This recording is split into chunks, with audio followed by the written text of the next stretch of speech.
같이 보실 말씀은 사무엘상 17장 41절부터입니다. 구약성경 438페이지.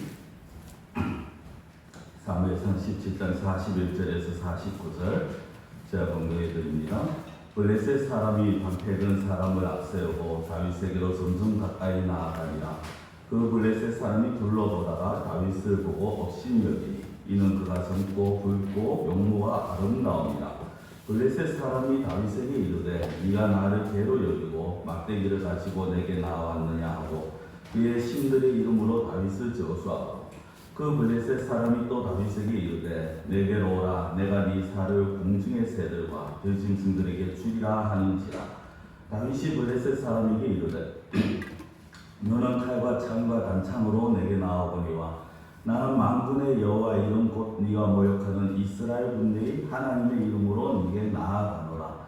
오늘 여호와께서 너를 내 손에 넘기시리니 내가 너를 쳐서 네 목을 베고 블레셋 군대의 시체를 오늘 공중의 새와 땅의 들짐승에게 주어 온 땅으로 이스라엘의 하나님이 계신 줄 알게 하겠고 또 여호와의 구원하심이 칼과 창에 있지 아니함을 이 무리에게 알게 하리라. 전쟁은 여호와께 속한 것인즉 그가 너희를 우리 손에 넘기시리라. 블레셋 사람이 일어나 다윗에게로 마수 가까이 올 때 다윗이 블레셋 사람을 향하여 빨리 달리며 손을 주머니에 넣어 돌을 가지고 물매로 던져 블레셋 사람이 이마를 치매 돌이 그의 이마에 박히니 땅에 엎드러지니라. 아멘. 우리말에 계란으로 바위치기라는 말이 있습니다. 도저히 상대할 수 없는 상대, 감당할 수 없는 상황을 만날 때 그럴 때 하는 말이죠. 도저히 해결할 수 없는 거고 해결하려고 덤벼봤자 무모한 일이 됩니다. 그런데 오늘 본문이 그 내용입니다. 얼핏 보기로는 계란으로 바위치기입니다. 그런데 깨진 것은 우리가 잘 알듯이 계란이 아니라 바위가 깨어집니다.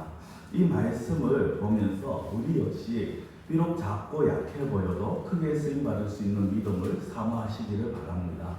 특별히 오늘 우리가 설립 기념 예배를 드립니다. 우리가 이 설립 기념 예배를 드리면서 우리 교회가 가져야 될 비전도 바로 여기에 있습니다. 누가 뭐 해도 우리 교회는 작습니다. 부인할 수 없죠. 약합니다. 솔직히 인정할 건 인정해야 합니다.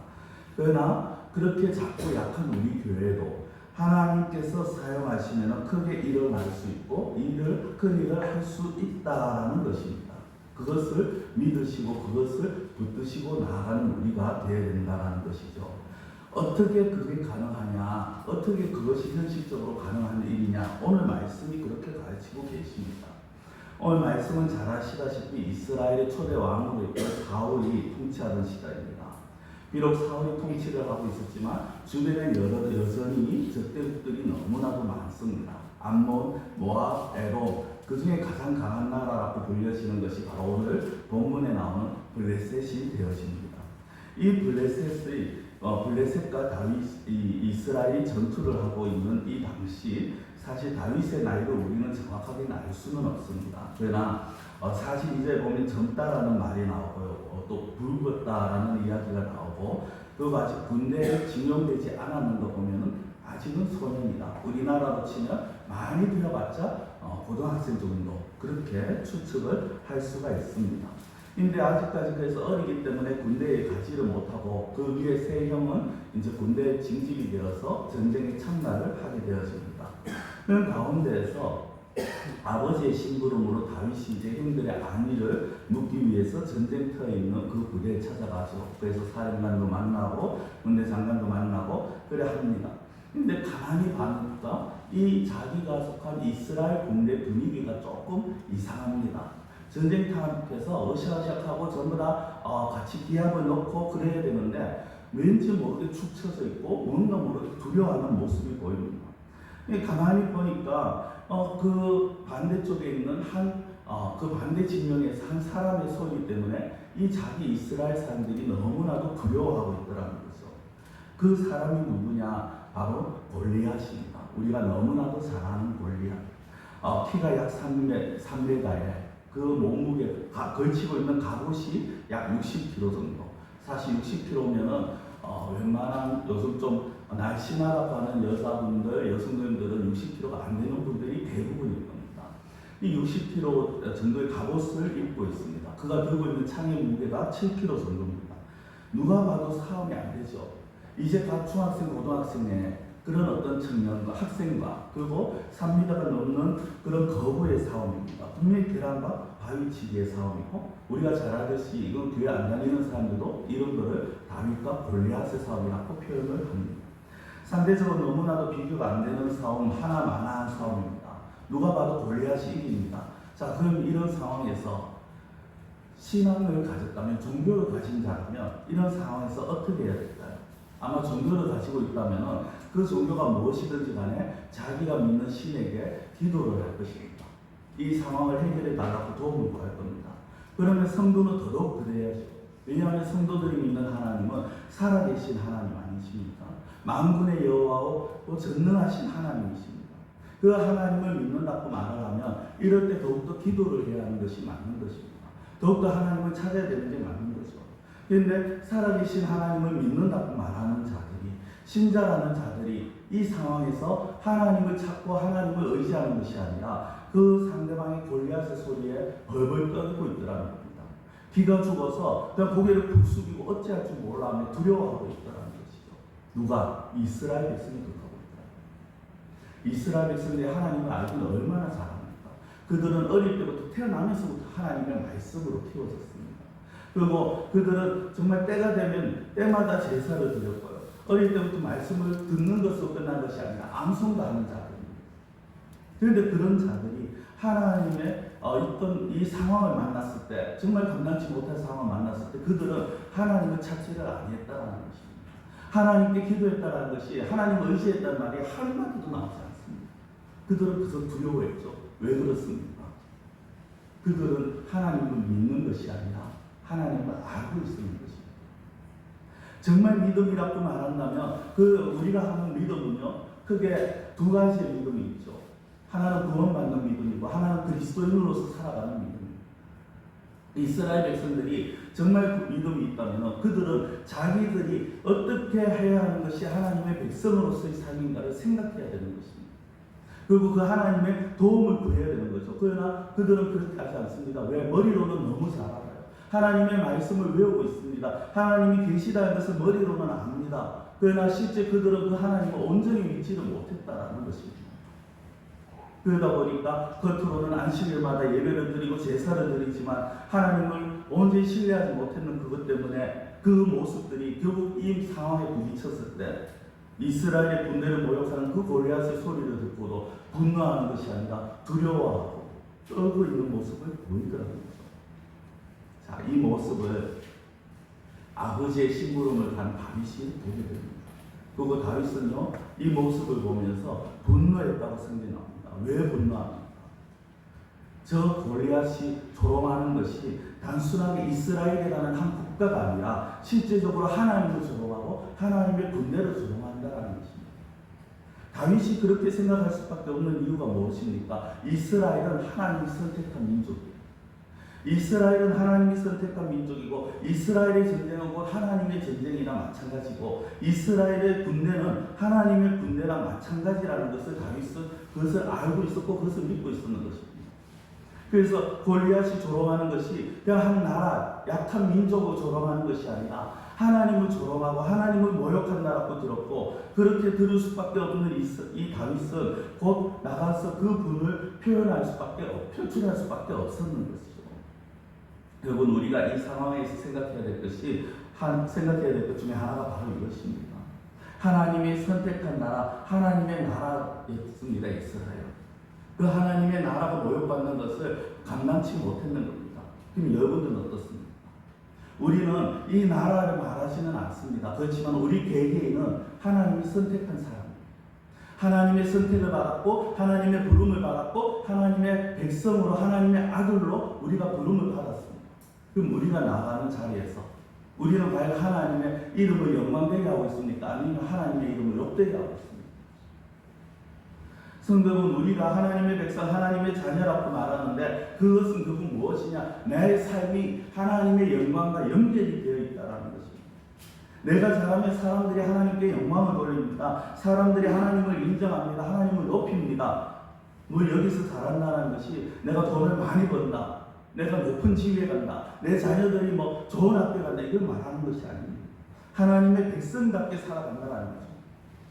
그러나 내가 하나님의 백성답게 살지 못하면요, 사람들은 다 그래 겉에서는, 앞에서는 그렇게 말합니다. 그럴 수밖에, 다 그렇지, 시대가 그렇다라고 말합니다. 그렇지만 뒤에 가서는 저게 무슨 신자고, 저렇게 하면서 뭐 교회를 다니는 욕을 하더라고요. 성도 여러분, 우리나라 말에 부모 얼굴에 먹칠한다라는 말이 있죠. 어떤 경우입니까? 저 자녀들이 사고 치고 와서 그 사고를 쳤을 때 이제부터 다른 사람을 폭행을 했다든지 아니면 어떤 죄를 지었다든지 하여튼 그 사고를 쳤을 때 다른 사람들이 어휴 저거 부모 얼굴에 먹칠한다 이런 말을 하죠. 근데 요즘은요, 그래도 또 부모들이 넘어가요. 워낙 자녀들을 오냐오냐 키워서 그런지 모르겠지만 자녀들이 어떻게 해도 그냥 감사주기 바쁩니다. 그러나 그건 아니죠. 제대로 된 자녀라면, 그렇게 제대로 된 부모라면 자녀들이 잘못할 때 잘못이라고 가르쳐야 돼요. 또 제대로 된 자녀라면 부모 얼굴에 먹칠하지 않도록 하기 위해서 살아가야 합니다. 다윗이 그런 자세였어요. 어떻게 감히 선택받지 못한 불신자가, 어떻게 감히 이방인이 하나님이 택한 백성을 욕하느냐, 이건 하나님을 욕하는 것이다.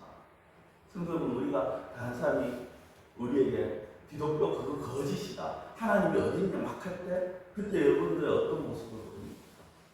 다윗은 여기에 대해서 분노를, 그리고 그 분노한 다윗이 사울 왕에게 부탁해서 자기가 골리앗을 대적하겠다고 말을 합니다.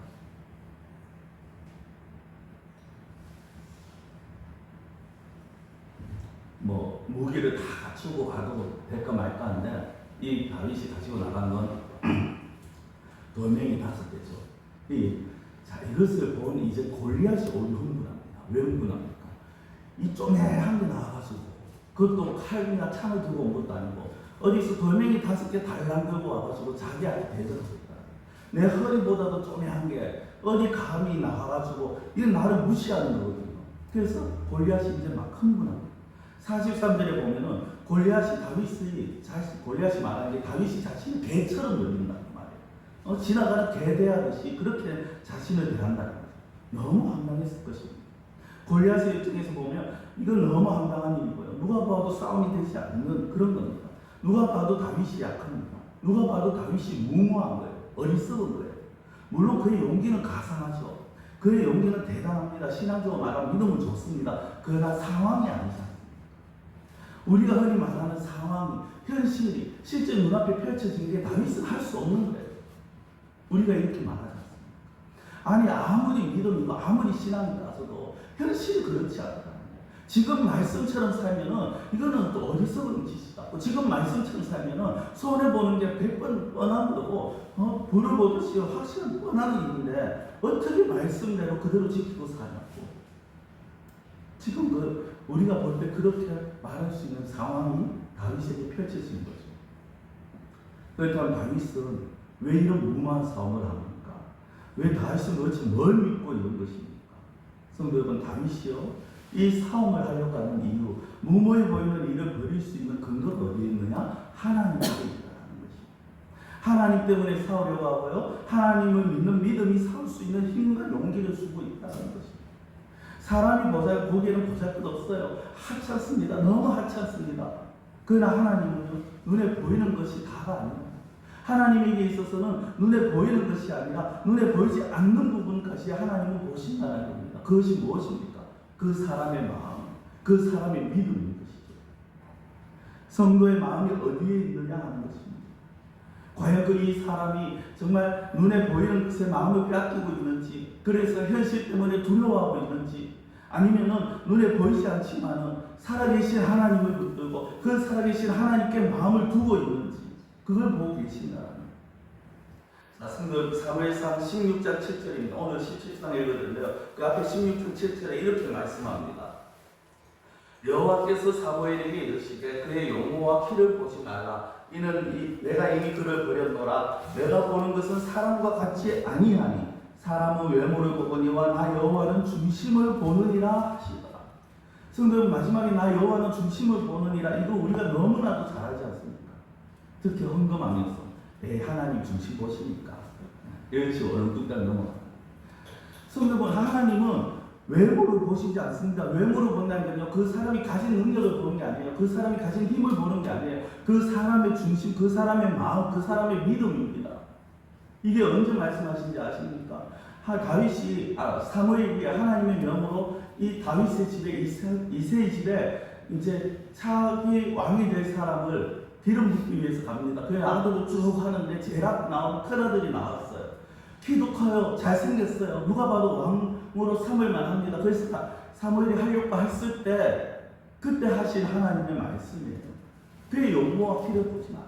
그 사람이 아무리 잘생겼고 그 사람이 아무리 뛰어나 보여도 나는 그를 버렸다. 나는 그를 택하지 않았다. 성도 여러분, 하나님은요 중심을 보시는 하나님이십니다. 중심을 보신다는 건 내 마음의 생각을 하신다고, 내 믿음을 보신다고. 마음의 생각이고 믿음과 연결되어집니다. 우리가 입으로 말하는 믿음 그게 아니고요. 내가 나가서 믿습니다 하고 말하고 그냥 다니는 게 내가 하나님 믿는다고 떠올리고 다니는 그게 믿음이 아니고요.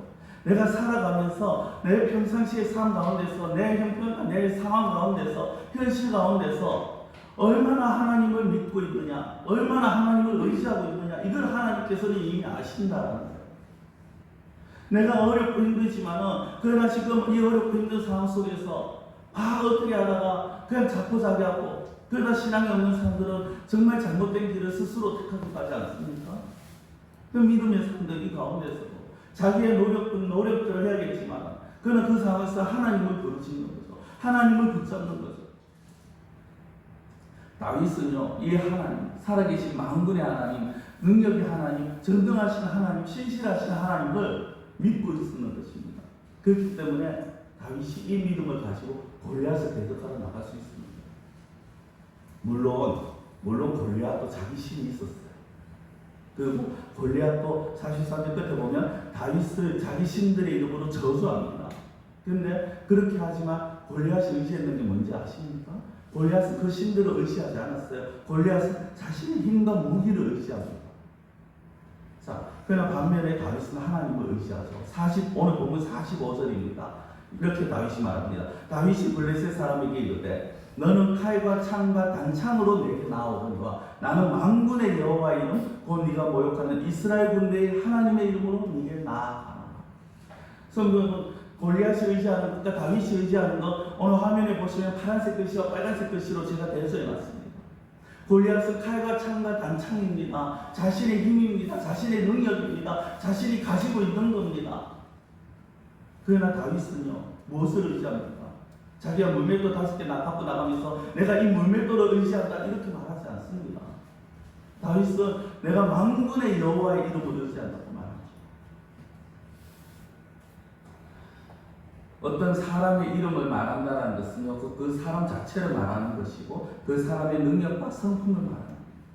만군의 여호와의 이름이라는 건 곧 하나님의 능력을 다윗은 믿는다는 것입니다. 이 비슷한 사건이라기보다는 비슷한 내용이 사도행전 3장에 나옵니다. 사도행전 3장에 가면요, 베드로가 나면서부터 걷지 못한 자를 만나게 되고 그를 일으킵니다. 그런데 베드로가 그 걷지 못한 자를 일으킬 때 의수를 사용하지 않습니다. 막 어떻게 보면은 온갖 의수를 다 동원하거나 아니면 사람들 해가지고 막 강제로 다리를 피게 한다거나 그렇게 하지 않습니다. 다윗이 그때 사용했는 건 오직 하나였습니다. 나사렛 예수 그리스도 이름으로 명하노니. 다윗이 베드로가 이거 한마디 했어요. 나사렛 예수 그리스도 이름으로 명하노니. 이름이 곧 능력입니다. 그리고 나사렛 예수 그리스도 이름으로 명했다는 건 그 이름이 능력이 있다는 것을 말하는 것입니다. 이것이 다윗과 골리앗의 차이고 또 오늘날 우리들과 믿지 아니하는 자들의 차이가 되어야 되는 것입니다. 세상 사람들은요, 돈을 의지합니다. 권력을 의지합니다. 명예를 의지하고 사람을 의지합니다. 물론 그것이 필요 없는 거 아니에요. 우리가 살아가면서 권력이 있으면 좋죠. 돈도 있으면 좋습니다. 그러나 그것보다 더 중요하고 우리가 더 의지해야 될 대상이 뭡니까? 바로 하나님이라는 것입니다. 하나님을 바라봐야 하는 것입니다. 물론 눈앞에 보이는 것, 당장 눈앞에 펼쳐진 현실은 우리를 너무 힘들게 할 수 있습니다. 우리에게 어려움을 줄 수 있습니다. 그러나 성도 여러분, 그 모든 것을 누릴 수 있는 힘과 능력이 누구에게 있습니까?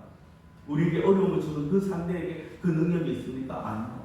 하나님에게 그 모든 것을 해결할 수 있는 능력이 있다는 것입니다. 다윗은 이 믿음을 가지고 나갔습니다. 그리고 그 믿음은요, 또한 이방인들로 하여금 하나님이 살아계신 참 신인 줄 알게 하겠다라고 그렇게 말을 하고 있습니다. 다윗은 하나님의 이름이 욕먹는 것이 죽기보다 싫었죠. 이방인들이 하나님을 없인 여기고 하나님을 욕되게 하는 것이 싫었습니다. 그래서 그들에게 하나님이 살아계신 분이심을 당당하게 알리기 위해서 이 싸움을 벌이고 있는 것입니다. 오늘 보면 46절 47절에 이렇게 말합니다. 오늘 여호와께서 너를 내 손에 넘기시리니 내가 너를 쳐서 네 목을 뱉고 블레셋 군대의 시체로 오늘 공중에 세워 땅의 등짐승에게 주어 온 땅으로 이스라엘에 하나님이 계신 줄 알게 하겠고 또 여호와의 구원하심이 칼과 창이 있지 아니함을 이 무리에게 알게 하리라.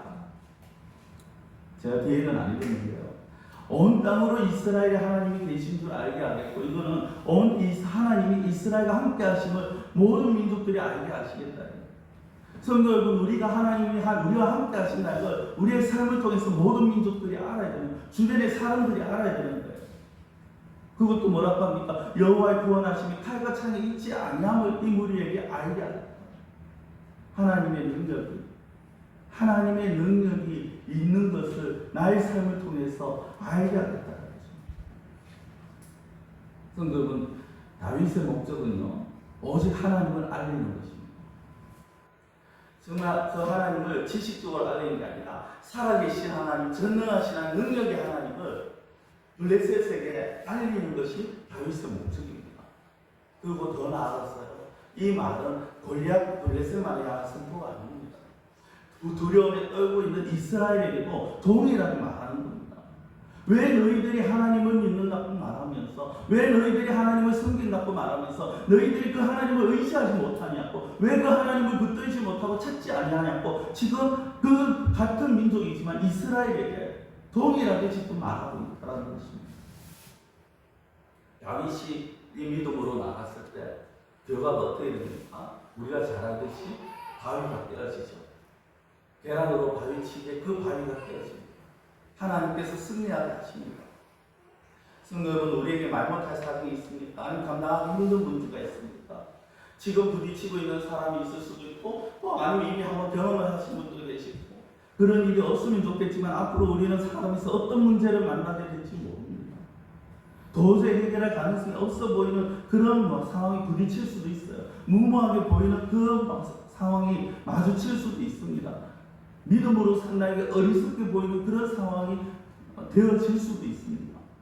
그러나 하나님이 아닌 사람, 아니면 하나님이 아닌 세상의 것을 의지할 때 결국 그것들 때문에 우리는 더욱더 두려움에 빠질 수밖에 없다는 것입니다. 성도 여러분, 우리가 문제를 해결할 수 있는 유일한 힘은요, 두려움을 이길 수 있는 유일한 힘은 바로 하나님을 향한 마음과 믿음뿐입니다.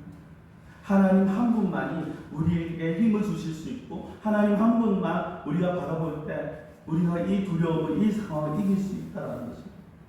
믿음으로 행한다는 것이 약해 보일 수 있고 보잘것없어 보일 수 있어요. 무능력하게 보일 수 있습니다. 그러나 하나님은 그 보잘것없고 약한 것을 사용하시는 하나님이십니다. 참 좋네요. 오래간만에 애기 소리를 들으니까. 그렇죠? 성도 여러분, 애기에게 너무 집중하지 마시고요. 애기는 부모만 보면 됩니다. 네, 부모만 보면 됩니다. 하나님은요, 보잘것없고 약한 것들을 사용하세요. 눈에 보이는 게 전부가 아니에요. 하나님은 보잘것없는 자들, 약한 자들 사용하셔서 강해 보이는 것들을 무력하게 만드신다고 말씀하십니다. 고린도서서 1장 27절입니다. 그러나 하나님께서 세상에 미련한 것들을 택하사 지혜 있는 자들을 부끄럽게 하려 하시고 세상에 약한 것들을 택하사 강한 것들을 부끄럽게 하려 하시며. 지혜 있는 자, 강한 자 무엇입니까? 세상적인 기준이죠.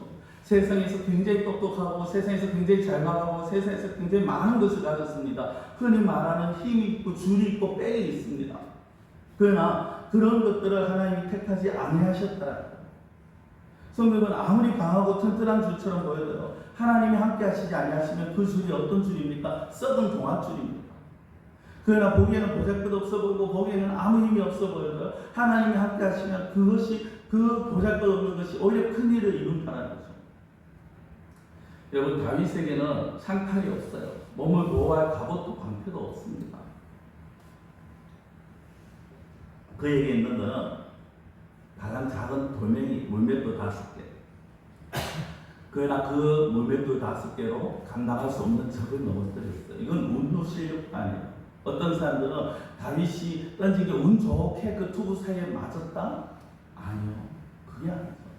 연습을 많이 했으니까 그 사이에 맞췄다? 물론 평상시에 뭐 양을 치면서 연습을 했겠지만 그게 아닙니다. 오직 하나님이 함께 하시니까 이루시는 거예요. 다윗의 믿음을 보십시오. 겉으로 보기엔 너무나도 보잘것없고 작습니다. 아무 도움이 안 될 것 같아요. 다윗이 나가봤자 오히려 이게 이스라엘이 창피거리가 됩니다. 그런데 그 다윗이 믿음을 가지고 나갔을 때 하나님께서 사용하셨다. 하나님께서 일을 하셨다. 앞서 읽어드린 47절 마지막에 그가 너희를 우리 손에 넘기시리. 하나님께서 이 문제를 해결해 주시리라. 하나님께서 이 상황을 해결해 주시리라. 하나님께서 나를 들어서 사용해 주시리라는 다윗의 믿음의 선포인 것입니다. 성도 여러분, 제가 오늘 설립 기념일을 맞이해서 왜 이런 말씀을 드리는지 아시겠습니까? 우리 교회 작죠. 서두에 말씀드린 것처럼 작아요. 청년들이 갈수록 줄어듭니다.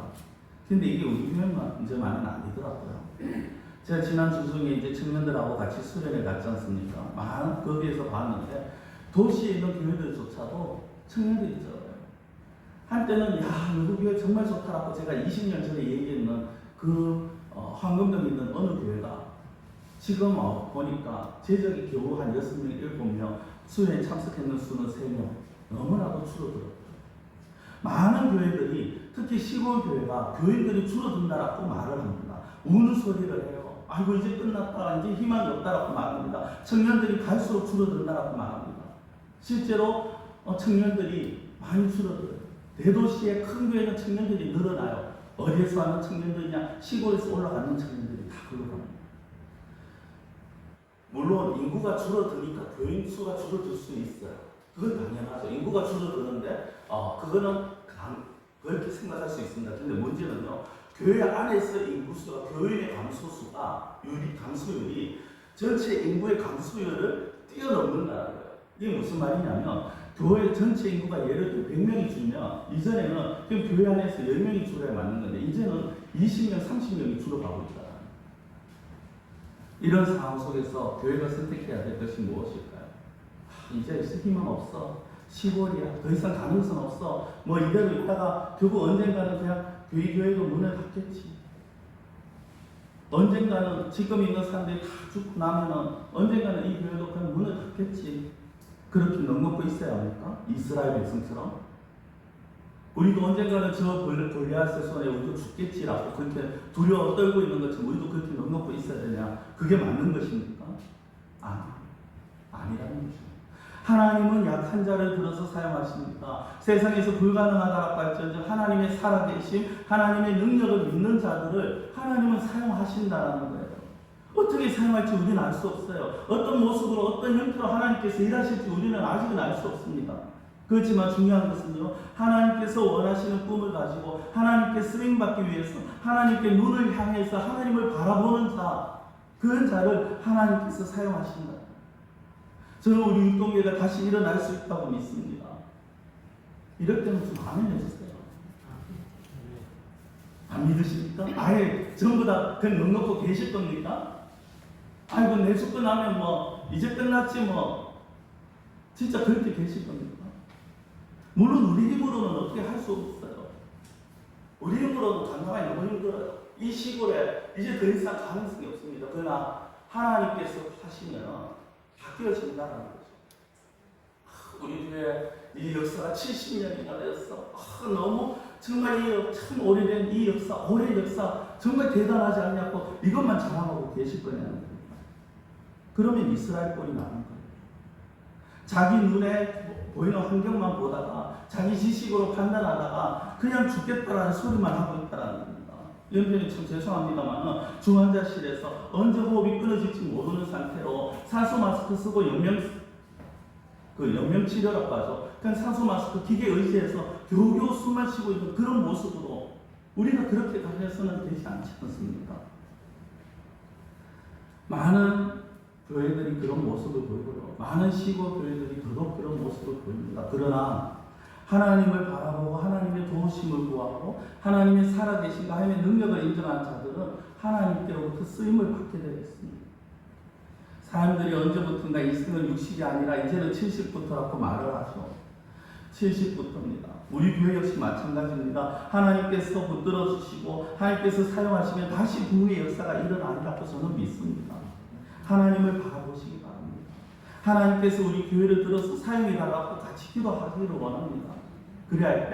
그래서 하나님으로부터 쓰임받는 성도님들, 그리고 하나님으로부터 쓰임받는 우리 육동교가 되기를 간절히 축원합니다. 기도드리겠습니다. 사랑의 하나님 아버지, 우리가 살아가면서